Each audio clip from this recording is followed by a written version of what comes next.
आज शासकीय विश्रामगृह येथे शिवसेना शिंदे गट प्रणित युवा सेना पक्षाची आढावा बैठक पार पडली असून या बैठकीला महाराष्ट्र प्रदेश कार्यकारिणी सदस्य विपुल पिंगळे यांनी युवा सैनिकांना मार्गदर्शन केले असून यावेळी सर्व युवा सैनिकांनी गाव तिथे युवा सेनेची शाखा स्थापन करावी व तसेच येत्या 28 तारखेला छत्रपती संभाजी नगर येथे युवा सेना प्रमुख पूर्वेश सरनाईक यांच्या मार्गदर्शनाखाली भव्य युवक मेळावा पार पडणार असून या मेळाव्याची जय्यत तयारी म्हणून ही आढावा बैठक घेण्यात आली आहे। या ठिकाणी उपस्थित असलेले सर्व पदाधिकारी, सर्व जिल्हा प्रमुख, सर्व तालुका प्रमुख, पुनश्च एकदा मी शब्दसुमनाने स्वागत करतो।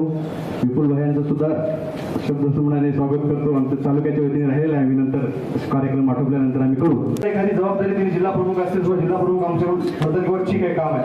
या बैठकामध्ये प्रत्येक साहेब इतका प्रॉब्लेम चालला की म्हणजे आर्थिक दृष्ट्या बैठकी आणि तुम्ही माझ्या तालुक्यामध्ये सुद्धा आलात होता। आपण शाखेचं अनावरण केलं, सर्व केलं। शाखा ग्राउंड लेवलला काम आमचं आहे।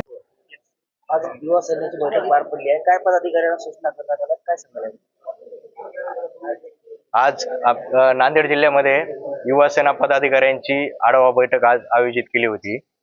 येणाऱ्या 28 मार्च रोजी आमचे कार्याध्यक्ष साहेब पूर्वेशजी सरनाईक साहेब यांचं मराठवाडा स्तरावर एक आढावा बैठक छत्रपती संभाजीनगर येथे आयोजित केलेली आहे। त्या बैठकीसाठी सर्व पदाधिकाऱ्यांनी उपस्थित राहण्याबाबत त्यांना सूचना केल्या आहेत आणि येणाऱ्या काळामध्ये संघटना बांधणीसाठी आपण सज्ज राहिलं पाहिजे। गाव तिथे, शाखा घर तिथे युवा सैनिक निर्माण केला पाहिजे। या पद्धतीच्या सूचना पदाधिकाऱ्यांना बैठकीमध्ये देण्यात आलेल्या आहेत।